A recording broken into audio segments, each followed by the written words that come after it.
नमस्कार दोस्तों। Law of attraction में विजुअलाइजेशन एक ऐसी टेक्निक है जिसे दुनिया भर में मोस्टली लोग फॉलो करते हैं। वैसे तो देखा जाए विजुअलाइजेशन को कोई टेक्निक नहीं कहा जा सकता, क्योंकि विजुअलाइजेशन एक ऐसा प्रोसेस हो जाता है जो हमारे लिए नेचुरल है, क्योंकि हमारा माइंड हमेशा इमेजेस में ही सोचता है, अल्फ़ाबेट्स में नहीं। एग्जाम्पल के तौर पे इसे देखें तो अगर मैं आपसे कहूँ एप्पल के बारे में सोचो, तो आपके माइंड में एप्पल फ्रूट की इमेज आएगी, ना कि एप्पल की स्पेलिंग अल्फ़ाबेट में। वैसे ही अगर मैं एक और एग्जांपल आपको बताऊं तो आप अपने स्पेसिफिक पर्सन या अपने लाइफ पार्टनर के बारे में सोचो तो उनकी इमेज आपके माइंड में आएगी। इसीलिए विजुअलाइजेशन जो प्रोसेस है वो हमारे लिए नेचुरल है। लेकिन जब हमारे थॉट्स अलाइन नहीं होते हमारी डिज़ायर्स से, तब हम जो इमेजेस क्रिएट कर रहे होते हैं हमारे माइंड में वो डिस्ट्रक्टिव होती हैं।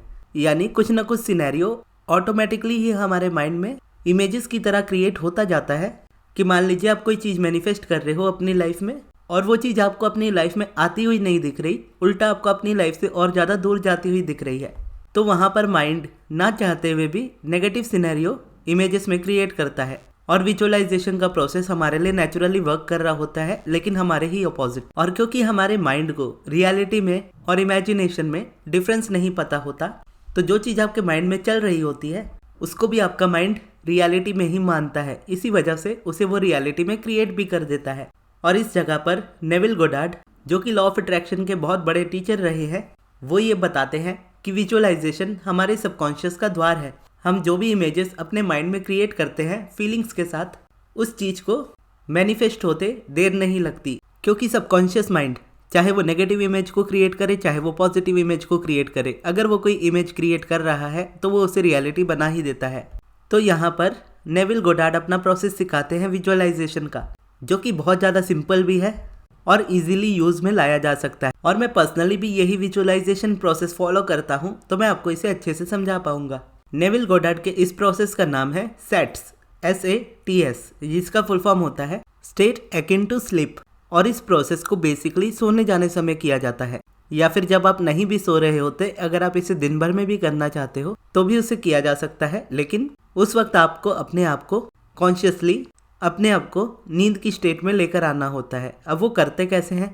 सबसे पहले तो जब आप रात को सोने जा रहे हो तो सोने जाने के टाइम को हमेशा ऐसा समझो कि ये पूरे दिन में 24 घंटे में ये पोर्टल एक बार खुलता है कुछ मिनटों के लिए, और उस वक्त जो आप अपने सबकॉन्शियस को इमेजेस देते हो वो उसे ज़्यादा रियलिटी में बिलीव करता है, क्योंकि दिन भर में आपका माइंड बीटा स्टेट में रहता है जिसमें आप पूरी तरह से कॉन्शियस होते हो। जब आप सोने जाते हो आपके माइंड की स्टेट अल्फा या थीटा वेवलेंथ में चली जाती है। उस वक्त तक कॉन्शियस इतना जागा नहीं होता कि वो इतनी रेजिस्टेंस क्रिएट कर सके कि वो सबकॉन्शियस तक इस बात को पहुँचा दे कि ये जो इमेज आप अपने माइंड में क्रिएट कर रहे हो ये सच नहीं, ये झूठ है।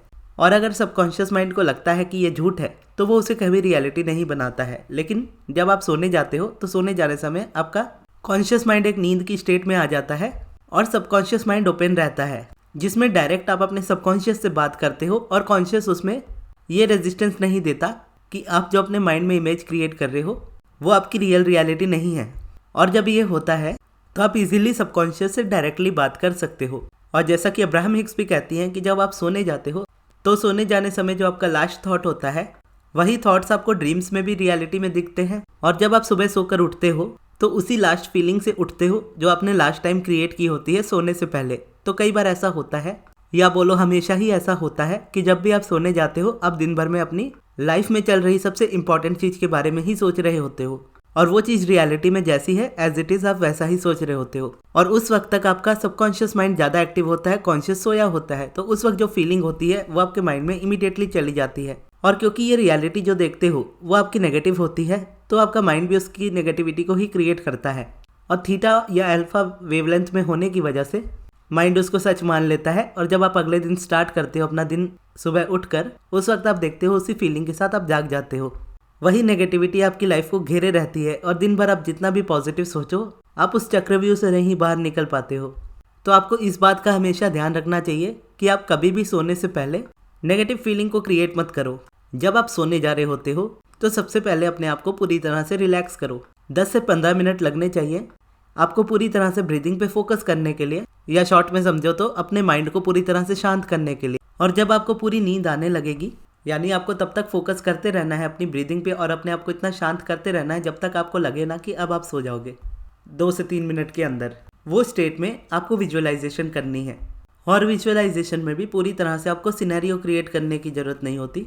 जैसे छोटी रील्स होती हैं इंस्टाग्राम की या शॉर्ट वीडियो होती हैं, उस तरीके से आपको इमेजेस को क्रिएट करना होता है। अगर आप वीडियोस में अपने माइंड में क्रिएट कर रहे हो चलती हुई सीन को, तो 17 सेकंड्स इनफ होते हैं कि जिसमें आप उस मूवी की तरह उसको प्ले कर रहे होते हो माइंड में। या आप चाहो तो जस्ट एक इमेज की तरह भी इसको क्रिएट कर सकते हो, लेकिन इमेज में भी हमेशा मोमेंट रहता ही है। और उस जगह पर अपनी डिज़ायर से रिलेटेड आपको ये फील करना होता है जो आपके लिए सबसे ज़्यादा ईजी होता है, जो आपको इमीडिएटली आपके डिज़ायर की एंड फीलिंग पर ले जाए। जैसे अगर आप अपनी लाइफ में अपनी कार मैनिफेस्ट कर रहे हो तो आपको अपनी कार विजुअलाइज करने की ज़रूरत नहीं है। आप अपने बेड पर ही लेटे रहो जिस तरीके से आप लेटे हो, और अपने आप को नींद में लेकर जाने के बाद जस्ट ये विजुअलाइज करो कि आपके रूम में अंधेरा है, आप लेटे हुए हो और आपकी कार की चाबी उस जगह पर रखी है जहाँ पर आप अपनी कीज़ को रखते हो। अपने रूम को आप इजीली हमेशा विजुअलाइज कर सकते हो क्योंकि आप हमेशा वहीं रहते हो। तो आप कहाँ किस चीज़ को रखते हो, आप लाइट बंद करके भी उन चीज़ों को पकड़ सकते हो। उसी तरीके से जब आप सोने जा रहे होते हो तो सोते सोते आप अपने आप को इस तरीके से विजुअलाइज करो कि आप अपने बेड में लेटे हो, सोने जा रहे हो और आपकी चाबी आपके ड्रॉवर पर रखी हुई है, और ये फील करते हुए सो जाओ कि वो कार आपकी है। या अगर आप अपनी मैरिज मैनिफेस्ट कर रहे हो तो इस तरीके से विजुअलाइज करो कि आपकी शादी का कार्ड आपके घर में आ चुका है और आपने उसे अपने घर के मंदिर में रखा है। आपको कार्ड पूरी तरह से देखने की ज़रूरत नहीं वो किस तरीके का होता है, लेकिन हमेशा हमें पता होता है कि उसका पैटर्न क्या होता है। या तो आपका शादी का कार्ड स्क्वायर शेप में होता है या रेक्टेंगल शेप में होता है। तो जो शेप आप विजुअलाइज करना चाहते हो उस शेप को आप विजुअलाइज करो कि वो चीज़ आपके मंदिर में रखी हुई है, और उस पर अपना नाम विजुअलाइज कर लो, यानी अपना और अपने पार्टनर का नाम विजुअलाइज कर लो। ये तो देखा जाए कॉमन से एग्जाम्पल्स होते हैं, और भी लाइफ में बहुत सारी डिज़ायर्स होती हैं जिनके बारे में हमें समझना होता है कि एक्चुअल में हम क्या इमेज क्रिएट करें जो हमारे माइंड में ईजीली चली जाए और हमारे लिए ईजी हो। तो इसलिए कई बार आपको ही तरीका ढूंढना होता है कि आपके लिए क्या आसान हो रहा है उस वक्त विजुअलाइज करना, और इसका आंसर कोई दूसरा पर्सन नहीं कर सकता क्योंकि वो उस वक्त आपकी रियलिटी में नहीं होता, तो वो नहीं जानता कि आपकी क्या फीलिंग है अपनी डिज़ायर को लेकर। तो ये कॉमन एग्जाम्पल थे जो पार्टनर और कार को लेकर मैंने बताया। अदरवाइज आप दूसरी चीज़ें करना चाहते हो तो उसके लिए आपको खुद से सोचना होगा कि क्या आपके लिए ईजी है, और फीलिंग के साथ, इसी फीलिंग के साथ आप सो जाओ। अब नेक्स्ट देखोगे तो क्वेश्चन ये आता है कि पता कैसे चलेगा कि वो चीज़ हमारे सबकॉन्शियस में एक्सेप्ट हो चुकी है। पता ऐसे चलेगा कि आप अपने मूड में इंस्टेंटली बहुत ज़्यादा इम्प्रूवमेंट फील करने लगोगे। यानी इससे पहले जब आप अपनी डिज़ायर के बारे में सोचते रहोगे तो आपको हमेशा रेजिस्टेंस आएगी, यानी नेगेटिविटी फील होगी, डाउट फील होगा कि नहीं होगा, ऐसा फील होगा, कैसे होगा, ये फील होगा। लेकिन जब सबकॉन्शियस माइंड उस चीज़ को ग्रैब कर लेता है तो हो सकता है उसके बाद आपको विजुअलाइजेशन करने की इच्छा ना हो, क्योंकि आपके माइंड को वो चीज़ रियलिटी लगेगी तो उसे बार बार वो विजुअलाइज नहीं करना चाहेगा। या हो सकता है कि इंस्टेंटली आप उस नेगेटिविटी की जगह पर आप उसमें पॉजिटिविटी फील करने लगो या रिलैक्स फील करने लगो। बेसिकली आप पहले से ज़्यादा बेटर फील करने लगो, तो आप समझ जाओ कि आपका सबकॉन्शियस माइंड उस चीज़ को एक्सेप्ट कर रहा है।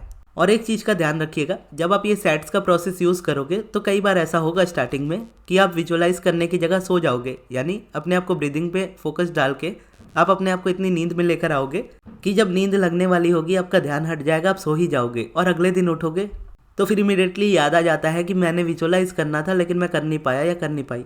उस वजह से रेजिस्टेंस क्रिएट होता है। इसके लिए मैं आपको पहले बता दे रहा हूँ कि जब ऐसा हो तो आप समझ लेना नॉर्मल है, क्योंकि ये स्टेट आपको पकड़नी होती है। इसके लिए इसको कहते हैं स्टेट अकिन टू स्लीप, कि उस स्टेट को इमीडिएटली पकड़ लेना जो आपके सोने से जस्ट पहले की है। और ध्यान रखना कि जब भी आप सोने जाओ डेली आपको ये प्रोसेस करना है ताकि आपका माइंड इस चीज़ को हैबिट में ला सके, क्योंकि जब आप सो जाओगे तो आप विजुअलाइज नहीं कर पाओगे। वैसे देखो तो यहाँ भी कोई प्रॉब्लम नहीं है, अगर आप ब्रीदिंग पे फोकस करते करते सो जाओगे तो आपके जो रेजिस्टेंस वाले थॉट है वो ऑटोमेटिकली क्लियर हो ही जाएंगे। और जब वो नेगेटिविटी क्लियर होगी तो विदाउट नेगेटिविटी आप देखो तो पॉजिटिविटी में ही सो रहे होंगे, तो अगले दिन आप पहले से और से भी बेटर फील कर ही रहे होंगे, तो भी आप एक बेटर सेल्फ में होंगे अपने। लेकिन इस चीज़ का ध्यान रखना है कि आपको इसे इस तरीके से करना है कि आप इसे में विजुअलाइजेशन कर पाओ, और धीरे धीरे आप देखोगे आप इजीली करने भी लगोगे, क्योंकि ये प्रोसेस हार्ड नहीं है, जस्ट आपको प्रैक्टिस समझनी पड़ती है इसकी। और जैसा कि आप सभी जानते हो मैं अब्राहम हिक्स का ही स्टूडेंट हूँ, और जैसे अब्राहम टीचर है वो कभी भी आपको अपने माइंड में प्रेशर डालने को नहीं कहते, क्योंकि प्रेशर आपको रेजिस्टेंस देता है, और रेजिस्टेंस से दूर होने के लिए आपको अपनी मर्जी का मालिक बनना पड़ता है। तो ये सेट्स के प्रोसेस को मैं अपने तरीके से यूज़ करता हूँ, क्योंकि जो सिखाया गया फॉर्मूला है अगर उसे आप एज इट इज़ फॉलो करोगे तो कई बार आपको बनावटी लगता है, तो इसमें आपको अपना तरीका भी ढूंढ लेना चाहिए। जैसा मैंने ढूंढा है आप भी समझ जाओगे ईजी है। बेसिकली मैं क्या करता हूँ, अपने आप को विजुअलाइजेशन करने की बजाय, यानी विजुअलाइजेशन तो करता हूँ लेकिन कभी कभार मैं उसको चेंज भी करता रहता हूँ अपने मूड के अकॉर्डिंग।